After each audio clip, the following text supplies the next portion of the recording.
अस्सलाम वालेकुम dear students and friends. पिछले लेक्चर्स में हमने इल्म बयान और इल्म बदी के हवाले से पढ़ा था।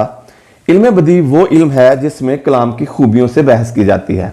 कलाम की खूबियाँ दो तरह की होती हैं, लफ्ज़ी खूबियाँ और मानवी खूबियाँ। इस तरह कलाम यानी नज़्म व नस्र में एक ही लफ्ज़ को मुख्तलिफ तरीक़ों और मुख्तलिफ शक्लों में इस्तेमाल करके मुख्तलिफ मानों में इस्तेमाल किया जाता है, जिससे कलाम में दिलकशी, खूबसूरती और दिलावेज़ी पैदा हो जाती है।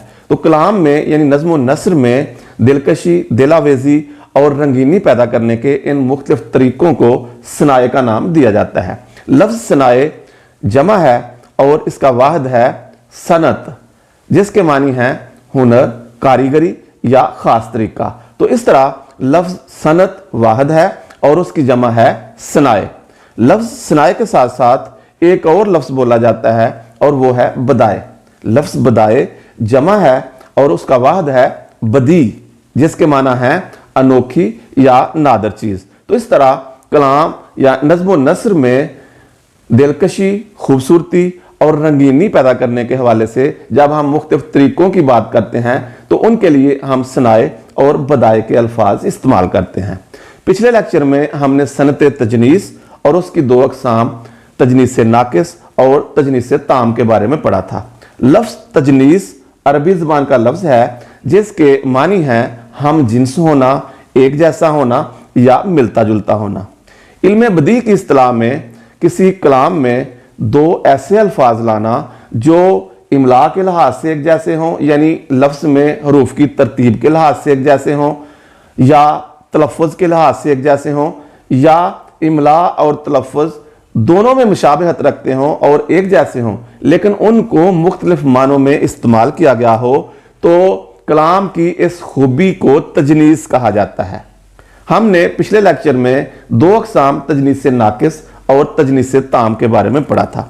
आज के लेक्चर में हम सनत तजनीस की मज़ीद दो अक़साम तजनीस मुरक्कब और तजनीस ख़ती के बारे में पढ़ेंगे।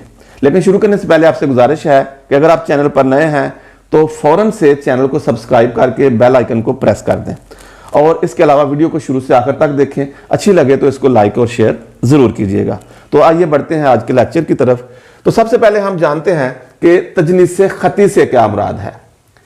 वो तजनीस जिसमें दोनों मुतजानिस अल्फाज, मुतजानिस अल्फाज का मतलब है कि दो ऐसे अल्फाज जिनमें तजनीस की खूबी पाई जाती है, यानी दो ऐसे अल्फाज इस्तेमाल करना जिनमें तजनीस की खूबी पाई जाए। तो वो तजनीस जिसमें दोनों मुतजानिस अल्फाज हरूफ की तादाद, तरतीब और शक्ल सूरत के लिहाज से तो एक जैसे हों, मगर उनके नुक्तों में फ़र्क हो, नुक्तों के लिहाज से मुख्तलिफ हों, तो ऐसी तजनीस को तजनीस ख़ती कहा जाता है। मसलन हम दुआ लिखते रहे और वो दगा पढ़ते रहे, एक नुक्ते ने हमें महरम से मुजरिम बना दिया। तो ये जो शेर है इसमें दो अल्फाज इस्तेमाल हुए हैं, दुआ और दगा। इनके हरूफ की तरतीब भी एक जैसी है और शक्ल सूरत भी एक जैसी है, लेकिन नुक्ते का फ़र्क है।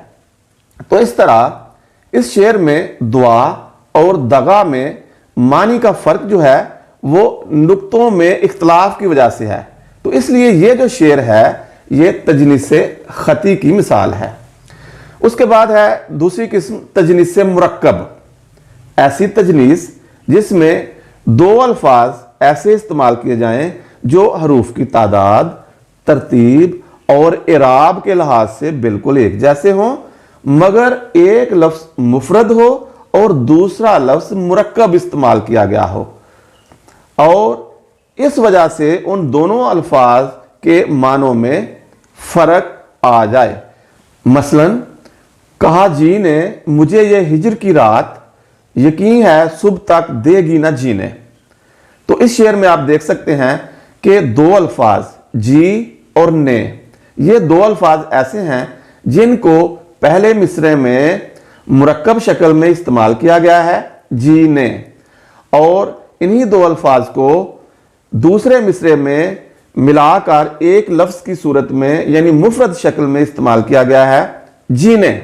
यहां पर इसको पढ़ेंगे जीने और यहां पर पढ़ेंगे जीने।